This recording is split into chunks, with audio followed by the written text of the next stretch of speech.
memerintahkanmu, mengikuti kamu dengan perintah Nabi. Faman dzalladzi yuakhiruka ba'da taqdimihi iyyak? Maka siapa yang berani menarik kamu ke belakang, memundurkan kamu ke belakang setelah engkau dimajukan ke depan oleh Rasulullah SAW?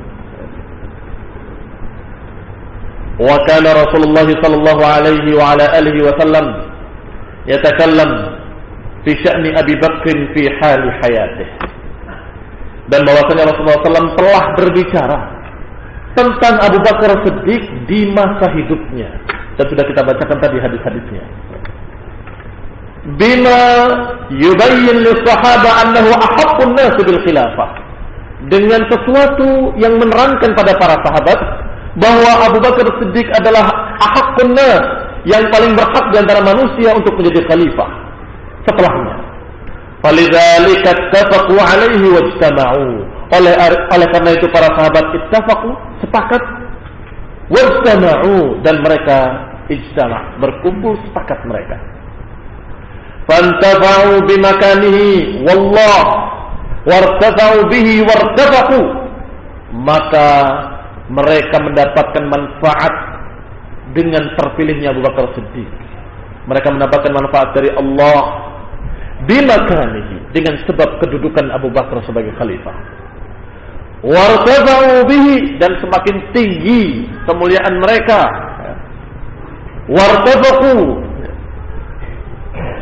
dalam lafaz lain, dalam manuskrip lain itu bukan wartafaqu tapi wartaqau. Wartaqau juga maknanya naik.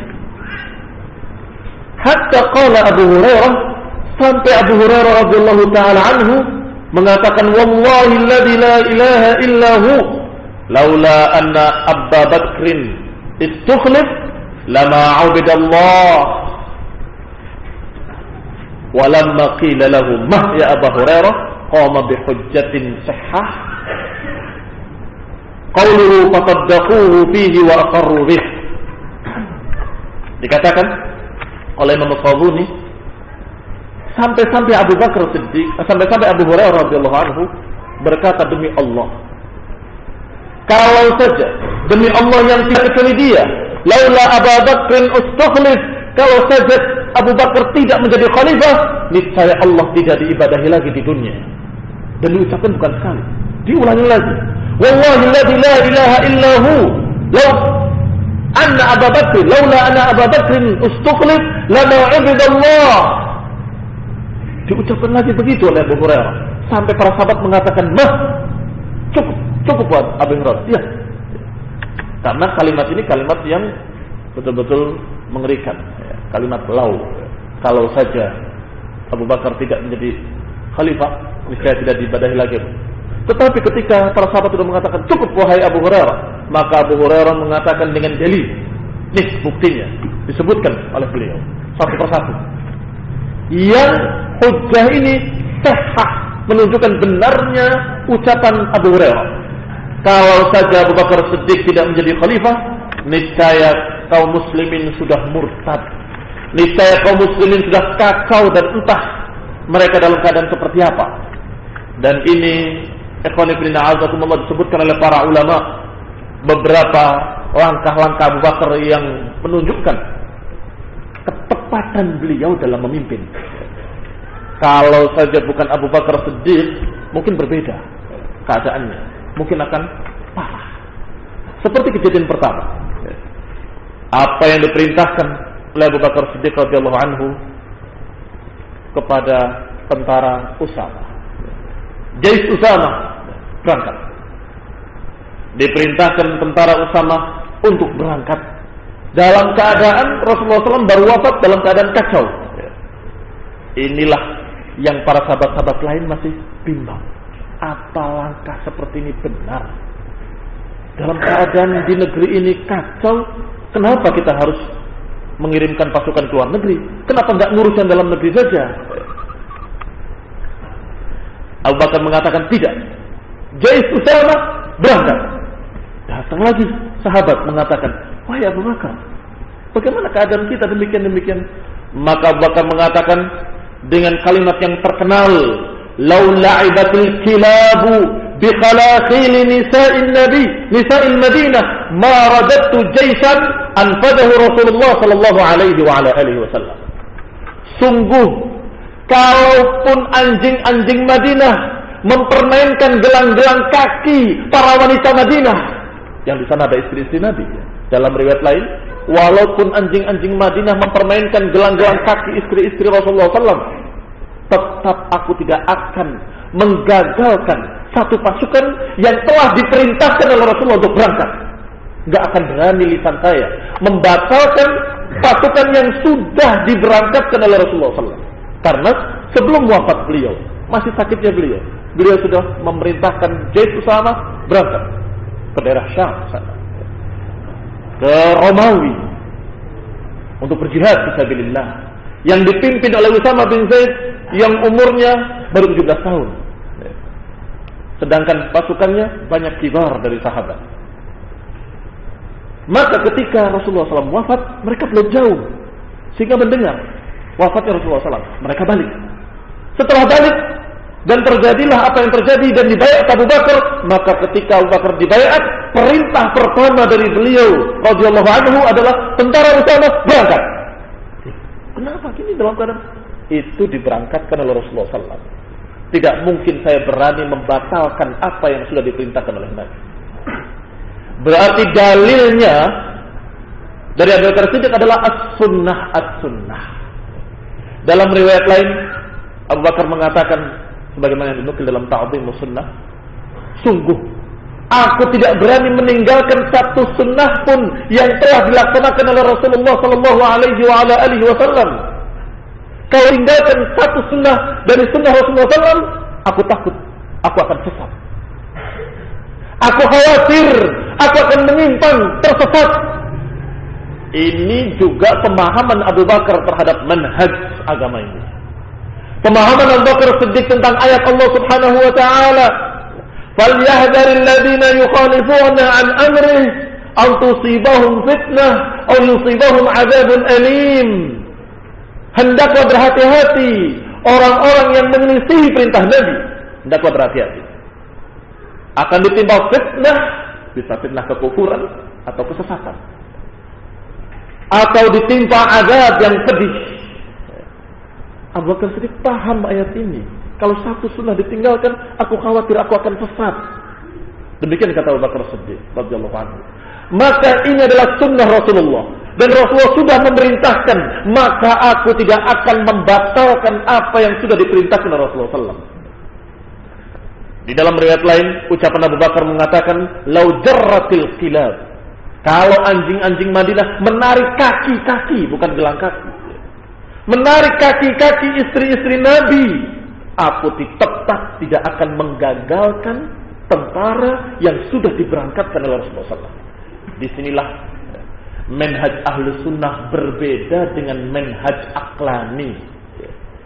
Inilah contoh teladan dari manusia terbaik setelah Rasulullah Sallallahu Alaihi Wasallam, yaitu prinsip sunnah. Kalaupun hitungan manusia 1 tambah 1 sama dengan 2, kalau 2 diambil 1 tinggal 1, maka menjadi lemah.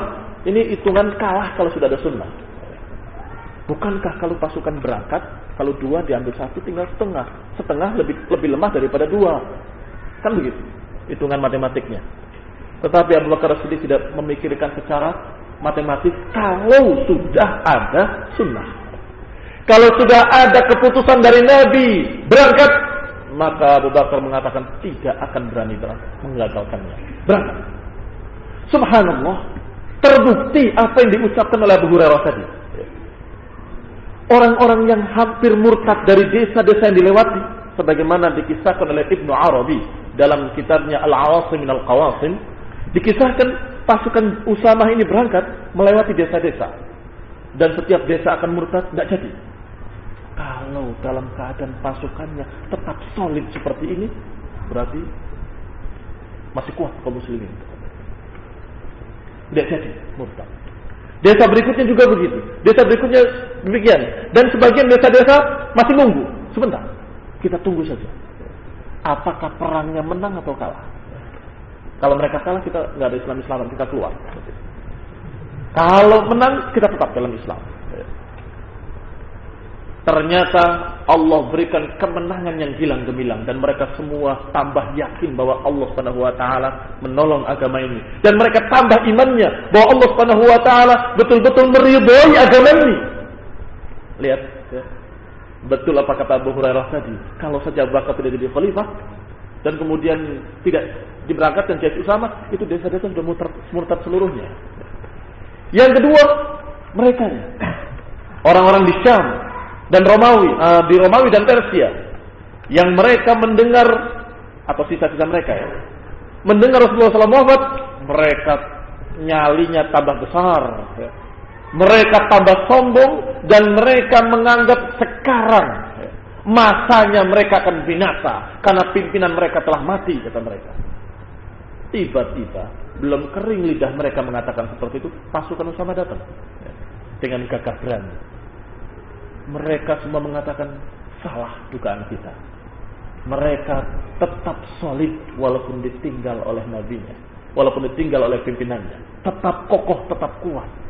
Maka mereka down langsung jatuh ya, dan betul-betul jatuhnya lebih parah karena sudah naik dulu tadinya. Karena sudah naik tinggi-tinggi, kemudian jatuh, maka betul-betul shock sehingga perang kalah. Kalah sebelum bertempur mereka. Kalah sebelum bertempur, kaget. Demikian hebatnya mereka dan demikian solidnya pasukan kaum muslimin. Laula Abu Bakar As-Sukhlid, kalau saja bukan Abu Bakar yang menjadi khalifah, hampir rata-rata berpendapat jangan berangkat. Tapi Abu Bakar mengatakan tidak, aku tidak berani membatalkan tentara yang sudah diberangkatkan oleh Rasulullah SAW. Kasus yang kedua, para mani'iz zakah, orang yang menolak zakat tadi, yang mengatakan kami tidak akan membayar zakat kecuali kepada orang-orang yang salawatnya sakanun lana, dan tidak ada yang seperti itu kecuali Nabi. Sekarang sudah tidak ada, kata mereka. Maka Abu Bakar As-Siddiq memerintahkan untuk memerangi mereka, memerangi orang-orang yang mengaku muslimin tapi tidak mau bayar zakat. Maka para sahabat yang lain masih bertanya-tanya, wahai Amirul Mukminin, bagaimana kita akan memerangi orang yang masih sholat?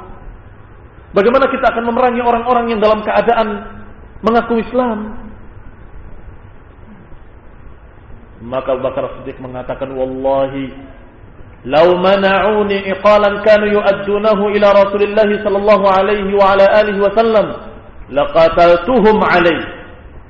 Wallahi la uqatilanna man farraqa bainal zakati was salah.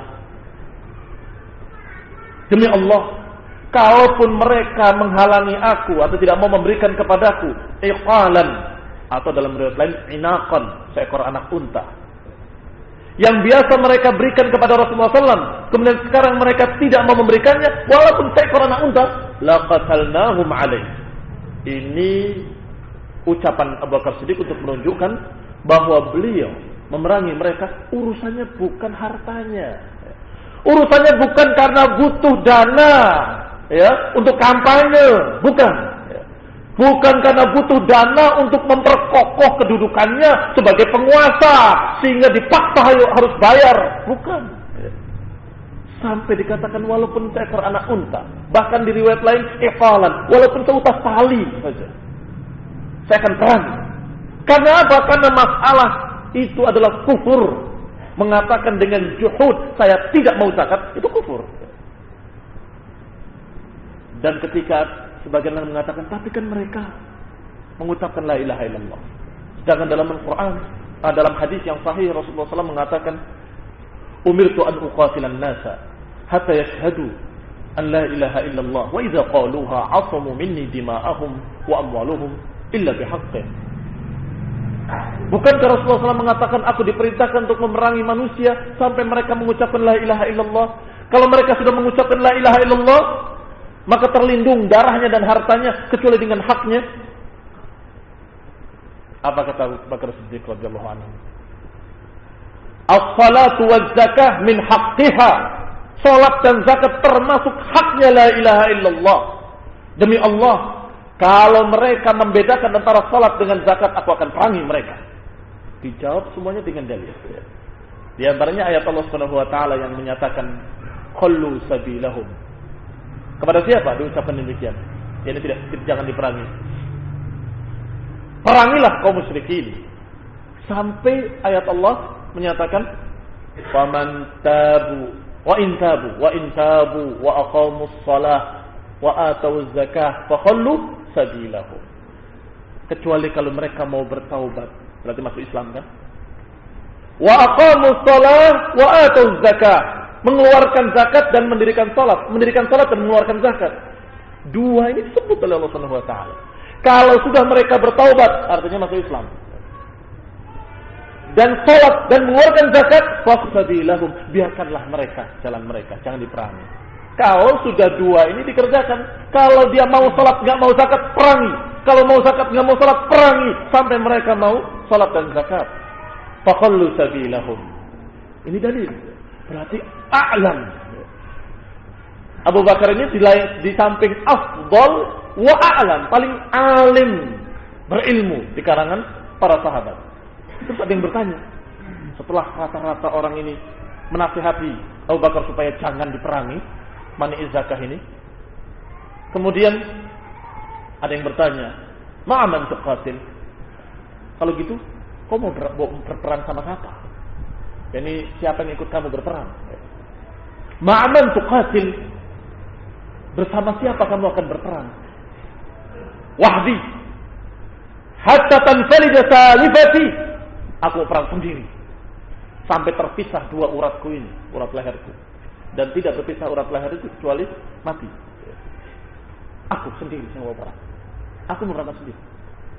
Maka para sahabat melihat bahwa Abu Bakar Siddiq adalah alal haq dan mereka ikut bersama Abu Bakar seluruhnya. Ini juga membenarkan ucapan Abu Hurairah. Kalau saja mani'iz zakah tidak diperangi, akan muncul mani'iz shalah.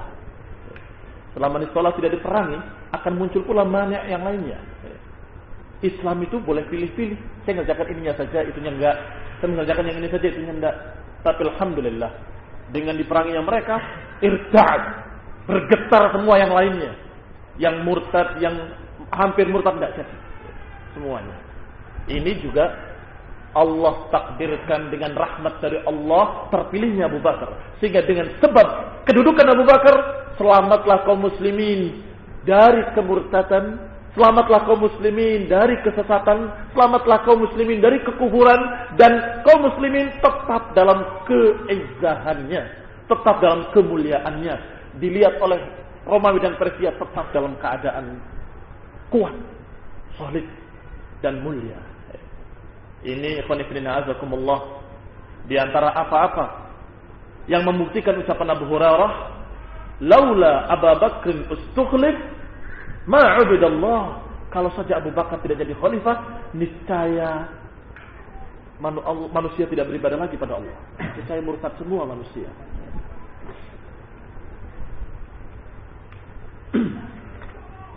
Dan kemudian Abu Bakar juga memutuskan keputusan-keputusan semuanya dengan tepat. Ketika dikuburkan di mana, maka Abu Bakar yang mengatakan di tempat meninggal. Aku mendengar dari beliau bahwa tidak seorang nabi pun kecuali dikuburkan di tempat meninggalnya. Maka dikuburkan di kamar Aisyah. Dan juga ketika masalah warisan, Abu Bakar juga yang menyatakan bahwasanya aku mendengar Rasulullah SAW mengatakan, aku tidak mewariskan semua apa yang aku tinggalkan sebagai sedekah. Maka ditawarkan oleh Abu Bakar Siddiq radhiyallahu anhu sebagai khalifah, ditawarkan. Sekarang ini apa yang disunahkan oleh Rasulullah SAW kerjakan. Bahwa semua warisan Rasulullah SAW bukan untuk keluarganya, turunannya, tapi untuk sedekah. Dan kalian kalau mau, kami jamin dari negara kehidupan kalian semuanya, Ahlul Bait. Ini menunjukkan kalau urusannya bukan harta. Sekali lagi, urusannya bukan harta, karena tetap menjamin. Tetapi apa yang disebutkan oleh Rasulullah SAW harus dilaksanakan, yaitu aku tidak mewariskan, taraktu, dan aku tinggalkan semua adalah untuk sedekah. La nuris atau inna la nuris ma taraknahu sedekah. Dinukilkan juga dalam Sahih Bukhari, hadis Az-Zuhri dari Urwah bin Zubair. Demikianlah qanifina azakumullah. Apa yang disebutkan oleh Abu Bakar oleh Abu Hurairah radhiyallahu anhu adalah tepat. Qama bihujjatin aw bihujjati sihhati qawli. Dia menegakkan hujjah yang membenarkan ucapannya tadi. Maka para sahabat pun saddaquhu. Maka para sahabat membenarkan ucapan Abu Hurairah. Kalau saja Abu Bakar tidak jadi khalifah, niscaya manusia tidak beribadah lagi kepada Allah. Wa aqarru bih, dan mereka semuanya sepakat dengan apa yang dikatakan oleh Abu Hurairah. Thumma khilafatu Umar bin Al-Khattab radhiyallahu anhu wa ardaahu bi istikhlafi Abi Bakr. Kemudian khilafah Umar bin Khattab. Ini masih ataf kepada keyakinan Ahlussunnah tadi yang disebutkan oleh Imam As-Sabuni, bahwa Ahlussunnah mengatakan bahwa khilafah Abu Bakar adalah sah, dan juga khilafah Umar bin Khattab radhiyallahu anhu sah. Bistikhlafi Abi Bakar, dengan istikhlafnya Abu Bakar. Abu Bakar memilih sebelum meninggalnya, setelah meninggalku Umar. Sebagaimana apa yang dia ucapkan ketika masih hidupnya, atau ketika dia mau dipilih, dia mengatakan baiatlah kepada Umar. Maka ketika dia akan wafat juga masih mengatakan baiatlah Umar. Maka itulah wasiat atau istikhlaf dari Abu Bakar. Kalau kita bertanya kenapa Abu Bakar Siddiq istikhlaf, padahal Rasulullah SAW tidak istikhlaf, kita jawab bahwa Rasulullah pun tadinya akan istikhlaf, tetapi tidak jadi. Itu menunjukkan bolehnya. Jadi ada beberapa cara dalam pemilihan pemimpin ini. Bisa diwasiatkan oleh khalifah yang sebelumnya, bisa pula dengan dimusyawarahkan di kalangan manusia yang memang berilmu dan layak untuk musyawarah.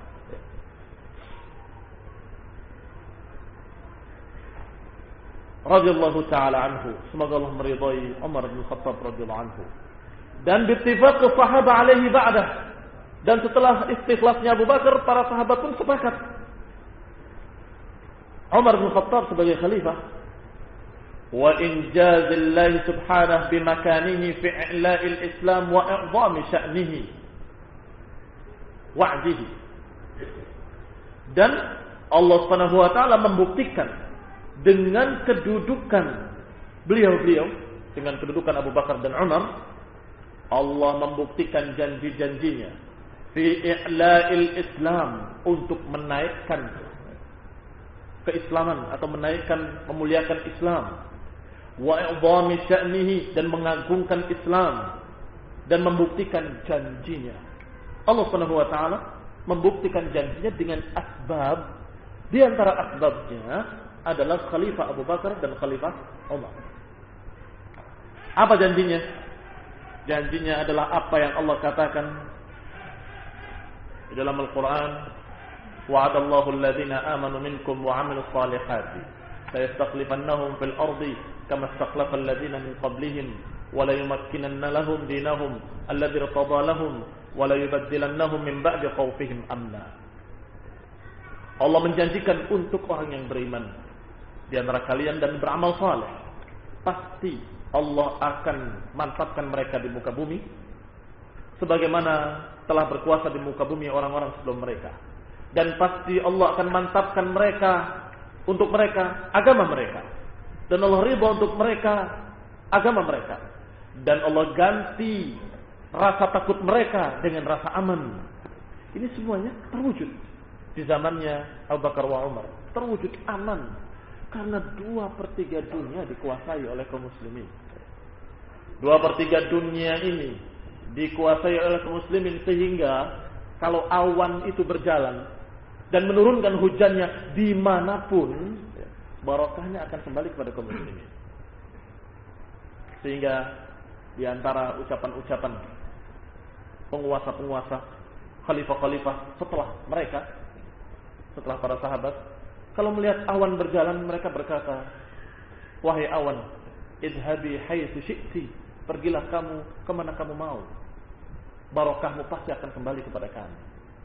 Karena luasnya daerah muslimin, 2/3 dunia dikuasai oleh muslimin, sehingga kalau awan turun di sini kemudian subur, hijau, dan kemudian menghasilkan dengan penghasilan besar, yang di sana kekeringan, tetap akan masuk ke Baitul Mal, zakat-zakat mereka, dan kemudian akan dibagikan kepada fuqara yang tidak dituruni hujan. Sehingga hujan mau turun di mana saja sama. Idhabi haitsu syi'ti, pergilah kamu kemana kamu mau dan turunkanlah airmu. Sesungguhnya barokahmu akan kembali kepada kami dengan izin Allah Subhanahu wa taala. Karena luasnya. Dan inilah yang membuktikan pula keamanan. Keamanan yang Allah janjikan. Wala yubaddilannahum min ba'di khaufihim amna. Dan sungguh akan aku ganti rasa takut mereka dengan rasa aman. Tenteram mereka, aman mereka. Sehingga khalifahnya yang berkuasa demikian besarnya, kekuasaannya maksudnya, luas. Tapi tidak perlu pengawalan ketat. Aman. Rumahnya biasa saja. Enggak pakai benteng, enggak pakai kawat terburu yang digulung-gulung, enggak pakai apa lagi ya, anti teror dan sebagainya. Aman.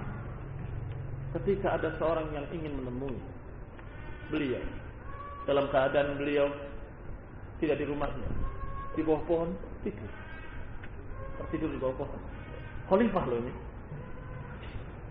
Maka orang itu berkata, aminta fa'adilta faminta, engkau telah berbuat adil, engkau telah membuat keamanan, maka engkau bisa tidur.